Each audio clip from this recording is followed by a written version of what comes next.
Hello student, आज हम सब ये देखेंगे जो फायर एंड आइस हम लोगों ने पढ़ा था। और इसका जो पूरा फुल जो समरी होता है वो हमने बता दिया था। और जो स्टैंजा किया जाता है, जो यहाँ पर स्टैंजा होते हैं ना, क्वेश्चन से रिलेटेड जो एक्सट्रैक्ट आते हैं, ये सब हो चुका है। और नेक्स्ट हम सब यहाँ पर देखेंगे जो ये शॉर्ट आंसर टाइप क्वेश्चन था, ये भी हमने बताया है। और यहाँ पर एमसीक्यूज़ था, वो भी सारा हो गया है। तो आपका इस चैप्टर में जो फायर एंड आइस और पोइट्री का जो सीरीज़ है, उसमें यहाँ पर सेंट्रल आइडिया है, जो कि सेंट्रल आइडिया आता है और लिखा जाता है। बहुत अच्छे मार्क्स सभी को याद करने हैं। तो यहाँ पर हम सब देख लेते हैं जो पेपर में किस नंबर पर ये आता है। तो चलिए हम लोग तब देखेंगे कि सेंट्रल आइडिया कौन से इंपॉर्टेंट है और कौन कौन सा पढ़ना होता है।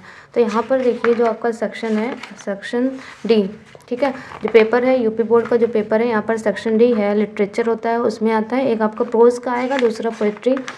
तो ये प्रोज के सारे रिलेटेड करके हैं। और यहाँ पर पोइट्री के, जो पोइट्री में क्वेश्चन नंबर जो 12 है, 12 नंबर का क्वेश्चन है, वो आपका आता है सेंट्रल आइडिया लिखने को। अब जो कि आपको यहाँ पर 2 रहेगा, फायर एंड आइस और द ट्रेस, 2 में से 1 लिखना होता है।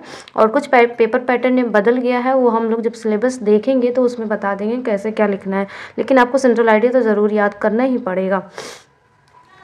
तो यहाँ पर है फायर एंड आइस, जो कि आया हुआ है, देख रहे हैं ना, इस बार के एग्ज़ाम में 2022 में, ठीक है।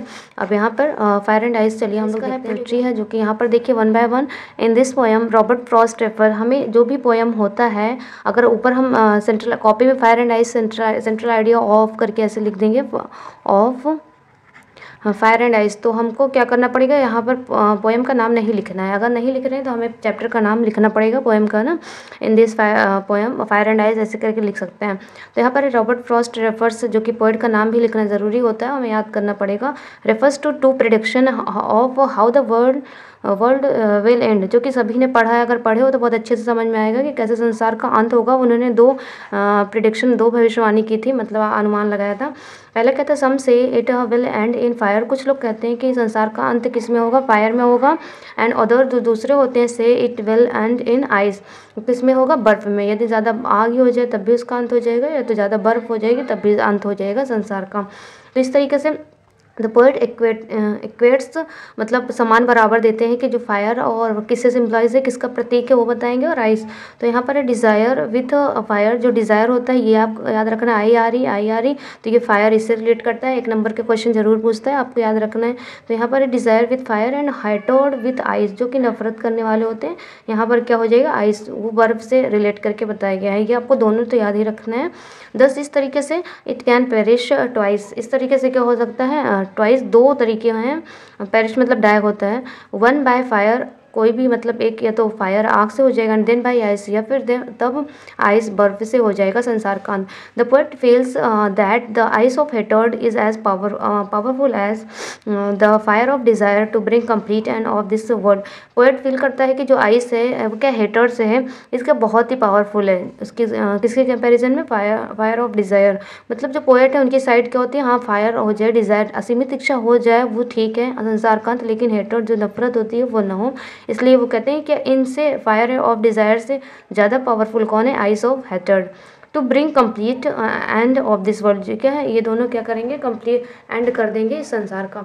तो ये आपका सेंट्रल आइडिया कंप्लीट हो जाता है, जो कि हमने बहुत ही शॉर्ट में बहुत ही अच्छे से लिखा है। आप लोग इसको याद कर लीजिए और बहुत ही अच्छे मार्क्स आएगा। तो सारा फायर एंड आइस का जो चैप्टर था हमने कंप्लीट कर दिया। नेक्स्ट में हम लोग नेक्स्ट चैप्टर का देखेंगे, जो कि हमारा जो चैप्टर होगा, यहाँ पर देखिए फायर एंड आइस हो गया है।